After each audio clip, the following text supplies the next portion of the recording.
All right, so this is numero uno interview for my favorite musician mugs. And for number one, we got Lex from WARMACHINE. I know I pulled so many strings. Can you just introduce yourself and what you do musically and non-musically as well, because we're going to get into that a little bit later. Cool. Yeah, just go ahead. My name is Lex. I'm a guitarist and vocalist in WARMACHINE. For fun, well, I'm an EMT as my job, and for fun, I make music on the side, solo stuff, and I'm working on learning how to animate and learning more production techniques to make music sound good.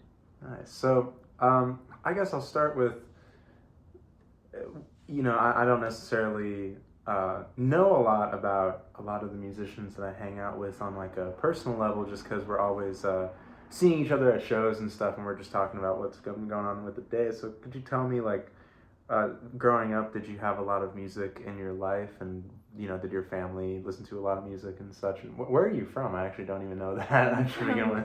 I'm from upstate New York. Okay. My family actually weren't really artists or musicians really at all. My dad listened to a lot of Radiohead and Coldplay, and I was very inspired by that. So, the song is actually about my dad, and he passed away when he was 13. And I picked up the ukulele when I was like 15, and I just played the ukulele for like 4 years, and then I picked up guitar because I was like, it's time to grow up a little bit. Yeah. Okay. And I was inspired a lot by just my own consumption of media and the people around me. I was in theater, and really? Okay. A lot of people played instruments, and I was like, I should get involved in that. What was did you have a first musical breakthrough moment ever? Like, is there a time when you can remember that something clicked? Maybe it wasn't like you fully understood something, but something clicked and you were like, I got this. Yeah. I remember in 2021 I got my first DAW, which was Ableton, and my friend gave me a tutorial on how to use all the stuff in it, like the generic plugins and stuff that come with Ableton. And I played my guitar, like I armed the recording software, and I played like a singular note or something, and then he was like, okay, now put reverb on it. And I was like, okay, I got it. And then I put it on, I was like, what? Like, I felt crazy. I really did feel like, I remember the moment in my head. I remember like what the room looked like. I remember where I was sitting when I was on the phone with my friend, and I was like, dude, this is so real, dude. And he's like, yeah. That's pretty great.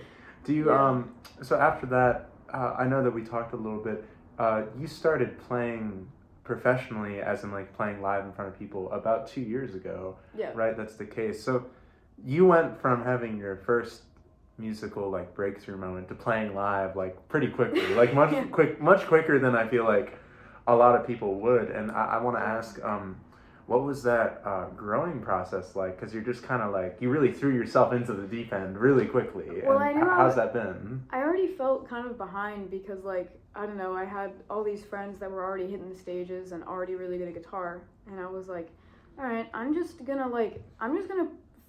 fake that I know what I'm doing. And then I totally faked it for like the first year. I was in a band, and I didn't really know like what I was necessarily doing, but I feel like if I didn't throw myself in those situations, then I wouldn't have learned what I learned. And I don't know, I'm a person that like really tries to put myself in as many uncomfortable situations as possible, because I feel like I would become fearless that way. So here we are. That's a great way to respond to it. I think it shows. The first time we've spoken about this before, the first time I ever saw WARMACHINE was you and I played a bill together at Old Beetroot House, opening for Bonginator. Oh my god. Yeah, all the way back in 2023. Yeah. I forget the date. That was specifically a very silly show. Yeah, and I remember I was like, oh, this band's kind of funny, and then, and then I saw y'all like maybe not even like 6 months later, and everybody, including you, especially like had really grown as a performer and a musician in such a short time frame, and I'm just curious, like, with that throwing yourself in the deep end, like, what were some early on learning experiences for you in the live show format? Like, were there any moments that you have playing live that you were like, this is a lesson that I should learn and like take with me? Yeah, definitely. Like, let me see. Lessons. I feel like I'm still learning things all the time about playing live, but I guess like just be as like respectful to everybody as you possibly can. In terms of like, I'm really trying not to be obnoxious in terms of like playing live. I try to like work with the sound people, what they want me to do, but sometimes I turn up, but you know, who doesn't do that? But I've learned that it's also very important to hear your vocals. It's very important it's really important to hear your vocals. And yeah, just to be respectful of the people that came to see your show, be respectful of the staff that are helping out playing and stuff. I mean, fully sending, like, I remember I played my very first show ever at like my school at after hours, and we were opening for this huge band, and it felt so crazy. Which band was it? This wasn't the Tagabow show. This was a show before that when I was in Speaker Hug, and it was like this alt rock band that used a backtrack. They were big. They were big? At the time, like, they were big as in they had a lot of Spotify listeners. Yeah. So I was initially very intimidated because I was like, I literally don't even know really how to play the guitar. So it was like, it was really stressing me out. But I feel like if I, again, going back to that point, that like I learned that I always have to do it. There's no backing out of things, especially like with my DJ set that I did a while ago. Yeah. I wanted to back out because my software failed, and it was a really tough process to get everything onto a different deck. But I was like, no, I'm gonna do everything the hard way right now, just so I can play. And I did, and I was like, I just had the realization that about playing live, I don't ever want to like back out, really, if I'm afraid. Yeah. I will back out if I'm sick or I don't want to do it, but No, I get that. I've had plenty of moments of doubt in all the bands that I've played in, and we all of the members have had doubt, but we always try to trek on through. It's really up and down. Does that same sense of doubt, does that apply to when you're writing music? Like, do you, when you're writing a song, and maybe let's say you hit a wall, do you power through and try to finish that song, or do you let it go and move on to something else? How does that work for you? 90% of the time I power through the song. That's great. I finish it. When I sit down to like songwrite and do something, I will just lock in for 4 hours. I get rid of my phone and I just like completely lock into the song. I like try to immerse myself in it and see what I want out of it. Usually it just comes out the way it comes out, even if I had different intentions. But yeah, I tend to, if I'm not feeling it, I just push through it, and the worst case scenario, I don't use it. Yeah. You know, but at least I finished it. That's great. And then how does that writing process look like for you? Does it start, I'll say for me, it always starts with something musical, not something lyrical, like a little motif or a riff comes up, and then the lyrics come later. Like, how does writing start with you? Especially because you occupy a very different sonic space than I do, you know, very like ethereal sounds and stuff like that. Does it start really quiet on the acoustic guitar, or does it start loud? Okay, it starts very quiet. My process is, okay, what alternate tuning am I thinking of today? That's good. And I play in that tuning for a while. I feel out what the open tuning sounds like, and I'm like, can I make a song out of the open tuning even? So I mess around with the open tuning. I just play and like hear it and try to understand it, and then I mess around with the root note, see what I can get out of that. And again, I don't do very complicated chord shapes really ever. Yeah. Like, my alternate tuning is unfortunately my cop-out cheating method of making things sound beautiful. So it starts quiet usually on the acoustic guitar always, and then I do the full instrumentals before vocals, before lyrics, before anything. I write up the entire composition right there, and the lyrics, as far as lyrics go, I just hum a melody, and I hum words over the melody, and then those are the lyrics. Wow, that's pretty great. Yeah. And then when you take it to the rest of the band, and if you want to shout out the rest of your band now as well. Yeah, shout out Xavier, Ethan, and Brendan for making some of my songs reality. When you bring it to them, What does that process look like? Do you just show them the song and they kind of catch along, or do you guys spend a lot of time working out the arrangement? I mean, our first songs, definitely, like, most of the parts were written by me, and they followed, they were like, okay, this sounds good, and then we played them through, like, Coolest and Holyoke, like, those are, all of the parts were mostly written by me.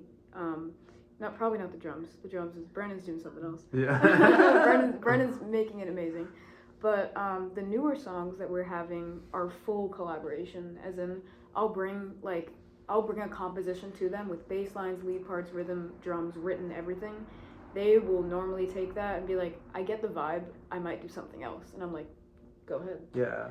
So, and they make it better. Yeah, that sense of collaboration you feel like makes the songs better than what they originally were. Yeah, okay, that's great. And then, specifically your lyrics, like they can be very esoteric and dark at times. I know we've had a few conversations about just like lyric writing in general, but I'm curious, like, I find that everybody has like themes that they always go back to, or themes that they develop with their lyrics. So what are some like big picture ideas that you're working with right now? Right now, it's a lot of like frustration. A lot of like life is like becomes very mundane when you realize you have to keep a schedule and go to work, and it's all very just frustration and being overwhelmed. It have been big themes in my life right now, and I think at least my lyrical content right now is frustration with that, and frustration with like connecting with people, frustration with like intimacy, a lot of just negative emotions towards positive things is where I've been coming from in writing. That's interesting. Yeah, because I mean, routine can be great for some people, but for me, it's kind of like boring. I'm very bored a lot of the time. I try to like, back in college, I never really had a routine. Like, I have a Google Calendar now, and I don't like that I have a Google Calendar. I hate Google Calendar. I don't use that shit. No, it sucks. And like, I rarely have time to, like, I have to like plan things very far in advance. Lately, far in advance for me is like 5 days in advance, and that's a long time. And I'm like, why do I have to plan this so far out? And it's because I have all this stuff, and it's just very hard to balance. I feel like a 17-year-old in an adult's body sometimes.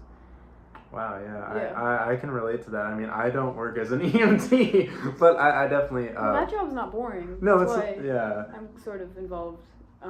It's a very like. Because you never really know what's going to happen at your job. That's why I like it. Like, I would hate to go to a job. It's unpredictable for you. Yeah, and I like that. I like unpredictability, and I like being placed in situations that make me uncomfortable. It's kind of like you said with playing live. You make yourself uncomfortable. That's great, yeah. I guess, just to do a little sidebar, I've asked you about your EMT work before, but I think it's important to, like, people see how a musician's day job can like inform their art, and their creation. Like, how does you work these like long 30-hour shifts sometimes? Like, how does that inform what you do as a musician? Like, both on an artistic level and also in terms of like, I have no time to do music for the next 2 days. Like, how does that inform your life as an artist? This job. I mean, it just shows for me like I've had a lot of frustration towards, and this is gonna not sound, I'm just being very vulnerable right now. I've had frustration towards people that don't have to struggle, like, because as a person that has, been through a couple things, and, I do live off my own income, and of course most people do, but I know people that have never really been through a lot of struggle, and I see these people that I pick up on the streets. I see like people suffering at the hands of the American healthcare system, and it's so unfortunate to know that some of these people have known is struggle.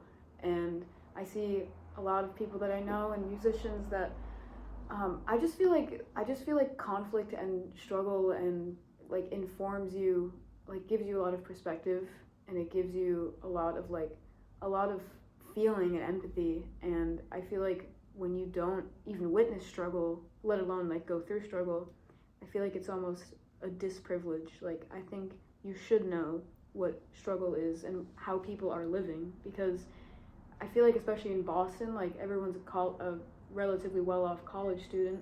They are not exposed to like The stuff that you people on see Mass on Ave, every shift, yeah. You know, like people on Mass Ave, like they're all struggling so deeply, and I feel a lot of feelings towards them, and I try my best to get them where they need to go, and it's just, I don't like when people live in a bubble where they're only surrounded by their other relatively well-off college students, and they don't know what is going on out there, because it's dirty, it's disgusting, it's terrible, and I think perspective is extremely important. That's what my job is, inform me as an artist, for sure.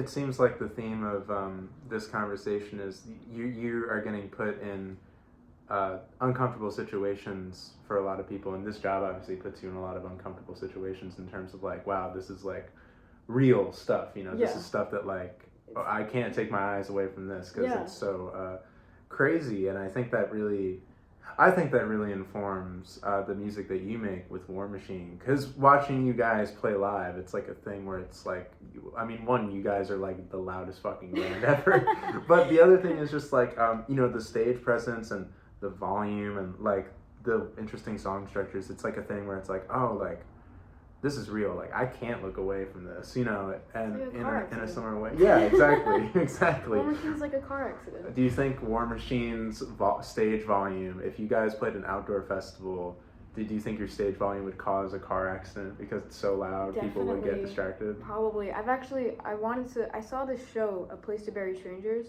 Yeah, we opened for them one time. Oh yes, in Providence. Yep, oh my at God. Alchemy with Ponds. That was a crazy show. I saw them at the ballroom. Oh my God, yeah. Wow. Their lighting setup and how sheerly loud they were. I looked up to them and I was like, one day. One day. One day.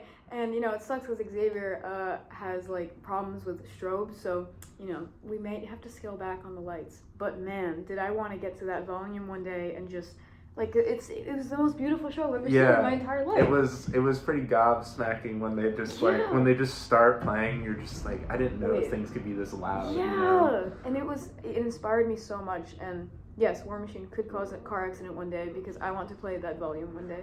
A little side note, when we played with them, at the end of their set, I walked up to Oliver and I like actually kissed his boot. Because I was so like, I kissed his boot and then I stood up and I said, I don't know what I'm going to do with my life right now, man. Like, you're really messing me up right now.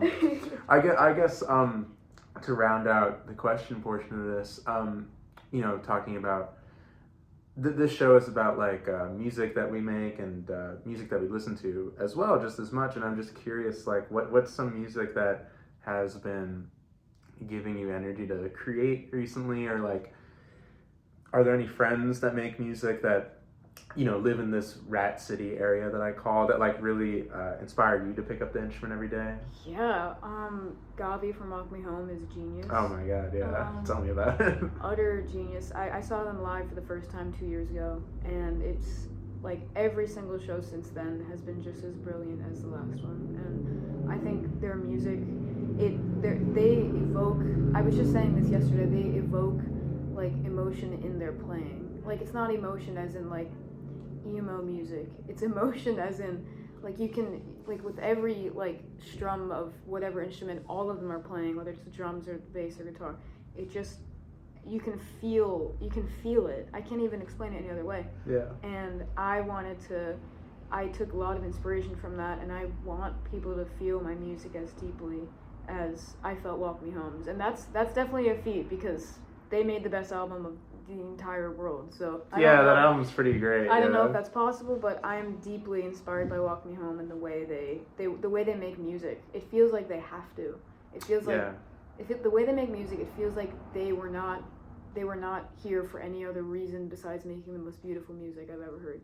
And I respect. They're incredible. That's great. I'm also I'm inspired by Jim Rat.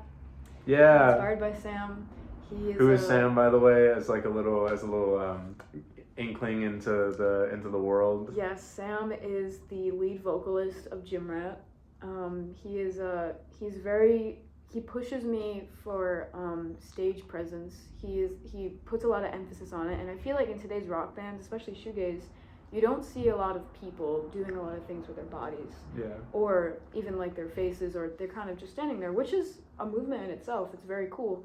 But Sam is inspiring me lately to you know, give more of a show and an energy and a vibe to it and get people more engaged. And I think he's doing it very incredibly. He knows how to engage, and he inspires me as well. His songwriting is fantastic. Yeah, yeah. That's great. Okay, so obviously it's a two-part show. So the second part of this show is we're going to play a little duet. And I'm just curious, we rehearsed it once before, but I'm just curious, I didn't get a chance to ask you this. Could you just tell me, what is this song about? So this song... And what's the song called also, yeah. The song is called Save Me, Stephen, and it is about my dad. And my dad was a great guy. Unfortunately, he was addicted to heroin, and he died of an overdose when I was 13. And no one knew he was addicted to heroin, so like this came out of complete nowhere. And this song is essentially like talking about how his death and his addiction like ended up impacting me 10 years later, I guess, like how it affected my attachments to people and how it affected just who I am, which is like, you know, again, I don't harbor any like resentment towards the thing. These are just how things are, and the world is so terrible that I'm surprised more people aren't addicted to heroin.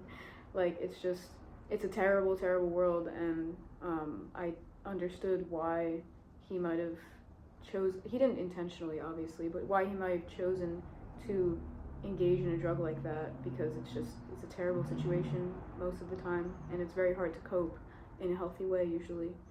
Regardless, yes, this is about my dad and how I feel about my dad. Damn, I did not expect that. Wow. All right, Yeah. well, thank you so much for being on the show, and I hope to do plenty more of these. Maybe I'll get the rest of, as I call it, Snore Machine on the bill. You should get them on here. Ethan wants to do it. Ethan wants to do it? Yeah. Okay, then maybe I'll get Ethan soon. All right, let's play them out. Okay. Let me just, this is one take, folks, so if anything goes wrong, we can't fix it. It's gonna be okay. Yeah, we got it. All right. Save me, Stephen, you're angry again. Suffering is enough. Where's your mind? Torn between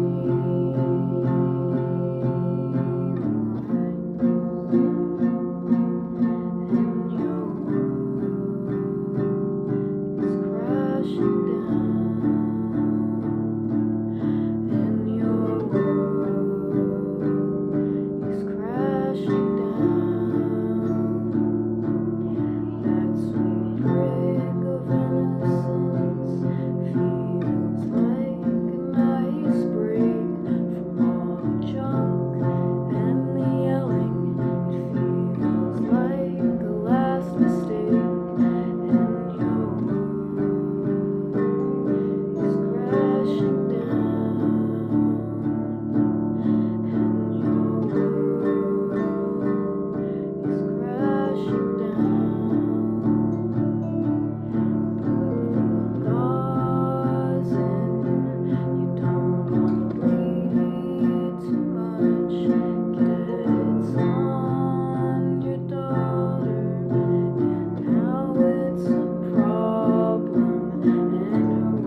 welcome. Thanks for coming on. Of course. Thank you for having me.